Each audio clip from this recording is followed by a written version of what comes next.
Hello, ഞാൻ വിസ്മയ, ഹെയിലിൻ ഹാപ്പിനെസ്സിലെ consultant സൈക്കോളജിസ്റ്റാണ്. ഇന്ന് നമ്മൾ ഡിസ്കസ് ചെയ്യാൻ പോകുന്ന ടോപ്പിക് ഒബ്സസീവ് കമ്പൽസീവ് ഡിസോർഡർ അഥവാ OCD കുറിച്ചാണ്. നമ്മളെല്ലാവരും വസ്വേഴ്സ് എന്നൊക്കെ പറയുന്നത്, അതായത് ഒരു വൃത്തി കൂടുതലായിട്ട് കാണിക്കുക എല്ലാ കാര്യത്തിലും, ഡേ ടു ഡേ ആക്ടിവിറ്റീസിൽ നമ്മളൊരു നോർമലി ഉണ്ടാകുന്നതിനേക്കാളും കൂടുതലായിട്ട് ആ വ്യക്തി എല്ലാ കാര്യത്തിലും ഭയങ്കര വൃത്തി കാണിക്കുമ്പോൾ നമ്മൾ നോർമലി പറയുന്നതാണ് വസ്വേഴ്സ് എന്ന്. പക്ഷേ ഇതൊരു വൃത്തി മാത്രമല്ല, എന്തൊക്കെ കാര്യങ്ങളാണെന്ന് നമുക്ക് നോക്കാം. ഇതിൽ ഒബ്സഷനും കമ്പൽഷനും ഒരുമിച്ച് വരുമ്പോഴാണ് നമുക്കതിനൊരു OCD ഒബ്സസീവ് കമ്പൽസീവ് ഡിസോർഡർ എന്ന് പറയാൻ പറ്റുക. ഒബ്സഷൻ എന്ന് പറയുമ്പം അതായത് റിപ്പീറ്റഡ് ആയിട്ട് നമ്മുടെ മൈൻഡിൽ വരുന്ന തോട്ട്, അതിൽ പ്രത്യേകിച്ച് ഒരു യുക്തിയൊന്നും ഉണ്ടാവില്ല. ലോജിക്കലി ചിന്തിക്കുന്ന സമയത്ത് അവിടെ ഒരു കാര്യവും ഉണ്ടാവില്ല. പക്ഷേ നമ്മുടെ മൈൻഡിൽ റിപ്പീറ്റഡ് ആയിട്ട് അനാവശ്യമായിട്ട് ഇങ്ങനെ ആ തോട്ട്സ് വന്നുകൊണ്ടിരിക്കും. അതേസമയം നമുക്കതിനെ കൺട്രോൾ ചെയ്യാമെന്ന് വെച്ചാൽ പോസിബിൾ അല്ല, കൺട്രോൾ ചെയ്യാൻ പറ്റില്ല. അപ്പോൾ ഈ ഒരു തോട്ട്സ് ഇങ്ങനെ വന്നുകൊണ്ടിരിക്കുന്നത് നമുക്ക് ഭയങ്കര ഒരു ഉത്കണ്ഠയിലേക്ക് ലീഡ് ചെയ്യും, അതായത് ഒരു ആൻസൈറ്റി ആയി മാറും. ആ ഒരു ആൻസൈറ്റി കുറയ്ക്കാനായിട്ട് നമ്മൾ എന്ത് ചെയ്യുന്നു വെച്ചാൽ ആ ഒരു പ്രവൃത്തി ചെയ്യാനായിട്ട് ശ്രമിക്കും. അതിനെയാണ് കമ്പൽഷൻ എന്ന് പറയുന്നത്. അതായത് റിപ്പീറ്റഡ് ആയിട്ട് നമ്മുടെ മൈൻഡിൽ ഒരു തോട്ട് വരികയും അതിനെ കൺട്രോൾ ചെയ്യാൻ പറ്റാത്തത് കാരണം അത് റെഡ്യൂസ് ചെയ്യാനായിട്ട് നമ്മളൊരു ആക്ഷനിലേക്ക് പോകും. അതാണ് കമ്പൽഷൻ എന്ന് പറയുന്നത്. ഓക്കെ, ഇത് കൂടുതലായിട്ട് നമുക്ക് ഇപ്പോൾ കണ്ടുവരുന്നത് ഒരു ചെക്കിങ് കമ്പൽഷൻ എന്ന് പറയും. അതായത് ഇപ്പോൾ ഡോറൊക്കെ ക്ലോസ് ചെയ്തോ എന്നുള്ളൊരു കൺഫ്യൂഷൻ, അല്ലെങ്കിൽ അത് കൺഫ്യൂഷൻ തീർക്കാനായിട്ട് വീണ്ടും അങ്ങോട്ട് പോകുന്നതായിട്ടും വേണം. അവിടെ ഒരു ഒബ്സഷൻ എന്ന് പറയുന്നത് ഡോറ് ക്ലോസ് ചെയ്തു എന്നുള്ള ഒരു റിപ്പീറ്റഡ് ആയിട്ട് മൈൻഡിൽ വരുന്നൊരു തോട്ട്. അപ്പം നമ്മൾ അതവിടെ ഒരു ആക്ഷനായിട്ട് വരുമ്പോൾ നമ്മൾ ആ ചെക്ക് ചെയ്യാനായിട്ട് റൂമിലോട്ട് പോകും, അല്ലെങ്കിൽ ഗ്യാസ് കറക്റ്റായിട്ട് ഓഫ് ചെയ്തിട്ടുണ്ടോ എന്നുള്ളൊരു കാര്യം നമ്മുടെ മൈൻഡിൽ വരും. പിന്നെ വീടൊക്കെ പൂട്ടി പോകുന്ന സമയത്ത് ഡോറ് കറക്റ്റ് ലോക്ക് ചെയ്തിട്ടില്ലെങ്കിൽ പോയ സ്ഥലത്ത് നിന്ന് തിരിച്ചു വരിക. ഇങ്ങനെയുള്ള കാര്യങ്ങളൊക്കെ നമ്മളിപ്പോൾ സിനിമയിലാണെങ്കിലും പൊതുവേ ചില സ്ഥലങ്ങളിലൊക്കെ ചിലരുടെ ആക്ടിവിറ്റീസിൽ നമ്മൾ കാണുന്നതാണ്. ഇത് മാത്രമല്ല, അതേപോലെ കണ്ടാമിനേഷൻ ഒബ്സഷൻ എന്ന് പറയും. അതായത് ഭയങ്കരമായിട്ട് വൃത്തി, എന്താ പറയുക, ഒരു കാര്യം ചെയ്താൽ അതൊട്ടും ഓക്കെ ആയിട്ടില്ല. ഒരു തവണ കൈ കഴുകിയാൽ ചിലപ്പോൾ നമ്മുടെ കയ്യിൽ എന്തെങ്കിലും അഴുക്ക് പറ്റിയാൽ മാറും. പക്ഷേ ഈ ഒരു OCD ഉള്ള ആൾക്കാരെ സംബന്ധിച്ച് അവർക്കൊരു 2 തവണയല്ല 3 തവണ കഴുകിയാലും അവരെ സംബന്ധിച്ച് കയ്യിൽ അഴുക്കൊന്നും പോയില്ല എന്നുള്ള തോന്നുന്നു. ചിലപ്പം ഒരു ടേബിളിൽ കൈ വെച്ചാൽ തന്നെ പൊടിയായി എന്ന് തോന്നും. ആ ഒരു തോന്നൽ കാരണം അവർ കൈ കഴുകാനായിട്ട് പോകും. കൈ കഴുകുന്നത് ഒരു 2 3 പ്രാവശ്യം ചെയ്താലൊന്നും അവർ സ്റ്റോപ്പ് ചെയ്യില്ല. ഒരു 10 തവണയെങ്കിലും ചെയ്താൽ മാത്രമേ അതൊരു വൃത്തിയായി എന്ന് അവരെ സംബന്ധിച്ച് തോന്നും. ഒരു പൊടി കയ്യിൽ പറ്റിയാൽ ഒരു 2 3 തവണ കഴുകിയാൽ അത് മാറി. പക്ഷെ അവരത് മനസ്സിലാക്കുന്നില്ല. അവർക്കത് അനാവശ്യമായിട്ടാണ് അവിടെ ഒരു പ്രവൃത്തി വരുന്നത്. അപ്പോൾ അതേസമയം അവർക്കത് ചെയ്യാതിരിക്കാമെന്ന് വെച്ചാൽ പോസിബിൾ അല്ല. ഭയങ്കര ഇറിറ്റേഷൻ ആയിരിക്കും. ആ ഒരു ഇറിറ്റേഷൻ കൊണ്ട് ആ ഒരു ആൻസൈറ്റി ആയി മാറിയിട്ട് അതിനെ കൺട്രോൾ ചെയ്യാൻ പറ്റാത്തത് കാരണമാണ് അവർ ആ ഒരു പ്രവൃത്തിയിലേക്ക് പോകുന്നത്, അതായത് കൈ കഴുകുന്നത്. അതേസമയം ഇങ്ങനെ ഭയങ്കര സൗണ്ട് കേൾക്കുന്നത്, ഇപ്പോൾ ഈ സൗണ്ട് കേൾക്കുന്നതൊക്കെ അവരെ സംബന്ധിച്ച് ഭയങ്കര ഇറിറ്റേഷൻ ഉണ്ടാക്കുന്ന ഒരു കാര്യമായിരിക്കും. അവർക്കെല്ലാം ഏകദേശം ഒരുപോലെ പോകണം. ഒരു പരിധി കൂടുതൽ അത് കേട്ട് വരുമ്പോൾ ഭയങ്കര ബുദ്ധിമുട്ടായിട്ട് തോന്നിയിട്ട് അതൊക്കെ അവോയ്ഡ് ചെയ്യാനായിട്ട് ശ്രമിക്കും. അതായത് ബസ്സിൽ പോകുന്ന സമയത്ത് നല്ല രീതിയിൽ പാട്ട് കേൾക്കുക, അല്ലെങ്കിൽ ഒരു ഫാമിലി ഫംഗ്ഷൻ, ഒരു കല്യാണത്തിന് പോകുന്ന സമയത്തൊക്കെ നല്ല സൗണ്ട് കേൾക്കുക. അപ്പോൾ ആ സൗണ്ട് അല്ലെങ്കിൽ ആ ഒരു ക്രൗഡിൻ്റെ ആ ഒരു ശബ്ദമൊക്കെ കേൾക്കുമ്പോൾ, അല്ലെങ്കിൽ ഒരു പാട്ട് വെച്ച് കേൾക്കുന്ന സമയത്ത് ഭയങ്കര ബുദ്ധിമുട്ടായിട്ട് മാക്സിമം ആ സിറ്റുവേഷൻ അവോയ്ഡ് ചെയ്യാൻ തോന്നും. അതായത് അവിടെ ഒരു ഒബ്സഷൻ എന്ന് പറയുന്നത് റിപ്പീറ്റഡ് ആയിട്ട് അവരുടെ മൈൻഡിൽ ഇത് കേൾക്കുമ്പോൾ ഒരു ഇറിറ്റേഷൻ ഉണ്ടാവുകയും ആ ഒരു ഇറിറ്റേഷൻ അത് ഒഴിവാക്കാനായിട്ട് ആ ഒരു സിറ്റുവേഷനാണ് അവിടെ അവോയ്ഡ് ചെയ്യുന്നത്. അവിടെ നമുക്ക് കമ്പൽഷനായിട്ട് വരുന്നത് ആ ഒരു സിറ്റുവേഷൻ അവർ അവോയ്ഡ് ചെയ്യുകയാണ്. മാക്സിമം അവിടെ ഒരു അവോയ്ഡൻസ് ആണ് ഉണ്ടാകുന്നത്. നമുക്ക് എല്ലാ രീതിയിലും അവിടെ ഒരു ആക്ഷൻ എന്ന് പറയുമ്പം, ഇപ്പോൾ കൈ കഴുകുന്ന സമയത്ത് നമ്മൾ അത് എന്താണ് റിപ്പീറ്റഡ് ആയിട്ട് വീണ്ടും വീണ്ടും ഒരു 2 തവണ കഴുകേണ്ടതാണ് ഒരു 10 തവണ കഴുകും. അതേപോലെ ഇവിടെ നമ്മളൊരു സിറ്റുവേഷൻ അവോയ്ഡ് ചെയ്യുന്നതാണ്. പല ടൈപ്പിലും നമുക്ക് ആ കമ്പൽഷനെ വേർതിരിച്ച് കാണാൻ പറ്റും. ഒബ്സഷൻ മാത്രമുള്ള കേസും നമുക്ക് കാണാൻ പറ്റും. പക്ഷേ കൂടുതലായിട്ടും OCD എന്ന് പറയുമ്പോൾ അവിടെ ഒരു കമ്പൽഷനും അവിടെ ഒരു ആക്ഷനായിട്ട് നമുക്ക് കാണാൻ പറ്റും. വെറും ഒരു തോട്ട്സ് മാത്രമാണെങ്കിൽ അതൊരു ഒബ്സഷനാണ്. അന്നിങ്ങനെ നമുക്കതിനെ മനസ്സിലാക്കാനായിട്ട് പറ്റും. ഇതുപോലെ നമുക്ക് വേറൊരു സിംറ്റമായിട്ട് കാണുന്നത്, ഇവരിങ്ങനെ ഒരാവശ്യമല്ലാത്ത, നമ്മൾ ചിന്തിക്കുന്ന സമയത്ത് അത് അനാവശ്യമായിട്ടായിരിക്കും കൊണ്ടു നടക്കുന്നത്. അതിൻ്റെ പർപ്പസ് കഴിഞ്ഞിട്ടുണ്ടാകും. ഒരു സിഗ്നിഫിക്കൻ്റ് ആയിട്ടുള്ള ഒരു കാര്യം അവിടെ ഉണ്ടാവില്ല. ഒരു സാധനം നമ്മൾ ചെറുപ്പത്തിൽ എങ്ങാണ്ട് ഒരു മാങ്ങ പറിച്ചത് ആ ഒരു കല്ലുകൊണ്ടായിരിക്കും, അല്ലെങ്കിൽ മാങ്ങയ്ക്ക് ഒരു കല്ലെടുത്ത് എറിഞ്ഞിട്ടുണ്ടാവും. പക്ഷേ ആ കല്ല് നമ്മളിപ്പോഴും സൂക്ഷിച്ച് വെക്കുന്നത്.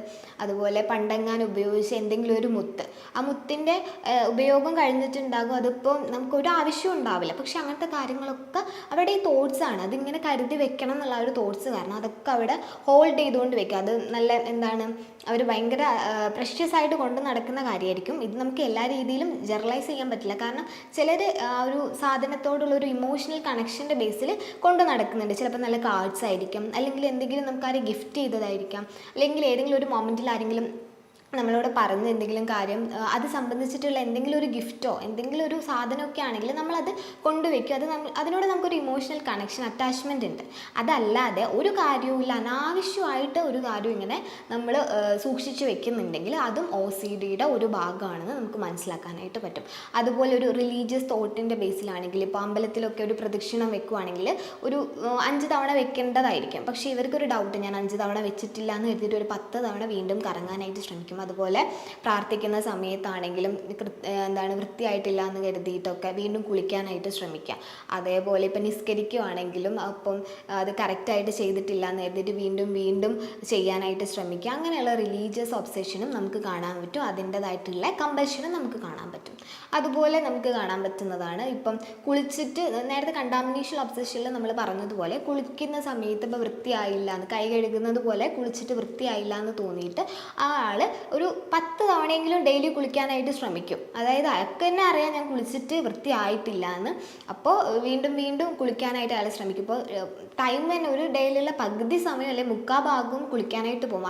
OCDയുള്ള ആൾക്കാർക്ക് നമുക്ക് കാണാൻ പറ്റുന്നത് ഇവർക്ക് പ്രത്യേകിച്ച് കാര്യങ്ങളൊന്നും ചെയ്യാൻ പറ്റില്ല. പ്രോപ്പറായിട്ട് ആ ഒരു ഡെഡ് ലൈൻ്റെ ഉള്ളിൽ ഇപ്പോൾ എന്തെങ്കിലും വർക്ക് സബ്മിറ്റ് ചെയ്യാനുണ്ടെങ്കിൽ, സ്റ്റുഡൻസിനാണെങ്കിൽ എന്തെങ്കിലും ഹോംവർക്ക്സ് ഉണ്ടെങ്കിലും ക്ലാസ്സിൽ റെഗുലറായിട്ട് ചെയ്യേണ്ട കാര്യങ്ങളൊന്നും റെഗുലർ ആയിരിക്കില്ല. കാരണം ഇവരുടെ ഒരു പകുതി അല്ലെങ്കിൽ പകുതി 3/4 ടൈം ഇങ്ങനത്തെ കാര്യങ്ങൾക്ക് വേണ്ടിയിട്ടായിരിക്കും മാറ്റി വയ്ക്കുന്നത്. അതുകൊണ്ട് തന്നെ എല്ലാ വർക്കും പെൻഡിങ് ആയിരിക്കും. ഇപ്പോൾ കുളിക്കാനായിട്ട് ഇത്ര സമയം ഉപയോഗിക്കും, അതുപോലെ തന്നെ ബ്രഷ് ചെയ്യാൻ ചിലപ്പോൾ 1 അവർ എടുക്കും, അത് രാത്രിയും 1 അവർ എടുക്കും. കുളിക്കാൻ ഇപ്പോൾ ഒരു അരമണിക്കൂർ എടുത്തിട്ടുണ്ടാകും. ചിലപ്പോൾ ആ സോപ്പ് അവർ ഉപയോഗിച്ച് കഴിഞ്ഞാൽ അവിടെ വീണ്ടും ആ സോപ്പ് വെക്കാനൊക്കെ ഭയങ്കര ബുദ്ധിമുട്ടായിരിക്കും. അപ്പോൾ ആ സോപ്പ് എടുത്ത് മാറ്റും. പിന്നെ അവിടെ സോപ്പിൻ്റെതായിട്ടുള്ള എന്തെങ്കിലും കണ്ടാൽ ഭയങ്കര ബുദ്ധിമുട്ട്. വാഷ്റൂം അല്ലെങ്കിൽ ബാത്റൂമൊക്കെ എപ്പോഴും ക്ലീൻ ആയിരിക്കണം. ക്ലീൻ ആയിട്ടില്ലെങ്കിൽ അത് ഒന്നും കൂടെ ക്ലീൻ ആക്കി എന്നിട്ടും വൃത്തിയായിട്ടില്ല തോന്നിയിട്ടുണ്ടെങ്കിൽ വീണ്ടും ക്ലീൻ ചെയ്തിട്ടൊക്കെ കുളിക്കാൻ തന്നെ റെഡി ആവത്തുള്ളൂ. അതുപോലെ ഫ്ലോറ്, അതുപോലെ നമ്മുടെ വോളൊക്കെ ആണെങ്കിൽ കുറച്ച് എന്തെങ്കിലും ചളി പറ്റിയാലൊക്കെ ഇവർക്ക് ഭയങ്കര ഇറിറ്റേഷൻ ആയിരിക്കും. ആ ചുമരാണെങ്കിൽ ആ ഒരു വെള്ളം ഉപയോഗിച്ച് കഴുകാനൊക്കെ ആയിട്ട് ശ്രമിക്കും. അങ്ങനെ എല്ലാ കാര്യത്തിലും ഒരു വൃത്തിയില്ല. നോർമലി എല്ലാവരും ക്ലീൻ ആയിട്ട് ഇരിക്കണം എന്നുള്ളതിനപ്പുറത്ത് ഇതൊരു വൃത്തി എന്നല്ല പറയേണ്ടത്, അവരുടെ ഒരു ബിഹേവിയറലായിട്ടുള്ള ഒരു ബുദ്ധിമുട്ട് അല്ലെങ്കിൽ ഒരു തോട്ട്സിൻ്റെ ഒരു ഭാഗമാണത്. ഒരുപാട് അവരുടെ മൈൻഡിലോട്ട് ഇങ്ങനെ തോട്ട്സ് കടന്നു വരികയും വൃത്തിയായിട്ടില്ല എന്ന് തോന്നിയിട്ട് ആ ഒരു ഇറിറ്റേഷൻ ഒരു ആൻസൈറ്റി ആയി മാറിയിട്ട് അവർ ആ പ്രവൃത്തി മാക്സിമം ആ ഒരു തോട്ട്സ് അവോയ്ഡ് ചെയ്യാനായിട്ട് ആ പ്രവൃത്തിയിൽ ഏർപ്പെടുന്നതാണ് OCD എന്ന് പറയുന്നത്. അതുപോലെ നമുക്ക് കാണാവുന്ന വേറൊരു സിംറ്റംസ് എന്ന് പറഞ്ഞാൽ ഇവർ ഇപ്പോൾ അമ്പലത്തിൻ്റെ മുന്നിൽ കൂടെയൊക്കെ പോവുകയാണെങ്കിൽ ഇവർ മൈൻഡിൽ ഇങ്ങനെ തോട്ട്സ് വന്നുകൊണ്ടിരിക്കും. ഇപ്പോൾ എന്തെങ്കിലും ഭഗവാൻ എന്തെങ്കിലും തെറി വിളിക്കുക എന്നൊക്കെ ഉള്ളത്, ആ ഒരു ടെൻഡൻസി കാരണം എന്തെങ്കിലും തെറി വിളിച്ചു പോകും. പക്ഷേ ആ തെറി വിളിച്ചതിന് ശേഷം ഭയങ്കര റിഗ്രറ്റ് ആയിരിക്കും, അയ്യോ ഞാൻ ചെയ്തത് എന്തോ തെറ്റാണ്. അപ്പോൾ അങ്ങനെ വിളിക്കാൻ പാടില്ല എന്ന് കരുതിയിട്ട് പിന്നെ അതിനുള്ള കുമ്പസാരങ്ങളായി. അപ്പോൾ അത് അവരുടെ മൈൻഡിൽ ഇങ്ങനെ വന്നുകൊണ്ടിരിക്കുന്ന തോട്ട്സാണ്. അതുപോലെ തന്നെ ഇപ്പോൾ ഡോഗ് ഒറ്റ അടുത്തൂടെ പോയിട്ടുണ്ടെങ്കിൽ അത് എന്തോ ചെയ്ത് എന്നുള്ളത് കാരണവും അവർക്ക് ആ ഒരു തോട്ട്സ് കാരണം അവർ മുന്നേ തന്നെ അതിനൊരു പ്രിവെൻഷൻ മെത്തേഡ് എന്നുള്ള വാക്സിനേഷനൊക്കെ എടുക്കാനായിട്ട് പോകും. ചിലപ്പോൾ വാക്സിൻ എടുത്തതായിരിക്കും, പക്ഷേ വീണ്ടും എടുക്കാനൊക്കെ ആയിട്ടുള്ളത് പോകും. ആ രീതിയിലും നമുക്ക് ഒബ്സെഷനെ അല്ലെ OCDനെ നമുക്ക് കാണാനായിട്ട് പറ്റും.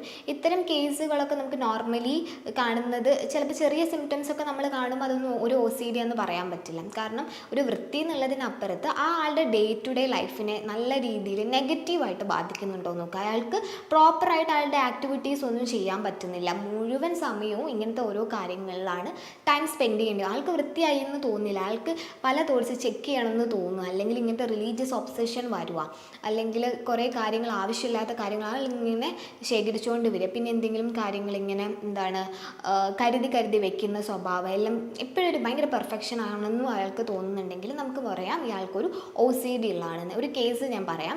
അതായത് തൊട്ട് മുന്നേ ക്ലിനിക്കിൽ വന്നൊരു കേസായിരുന്നു.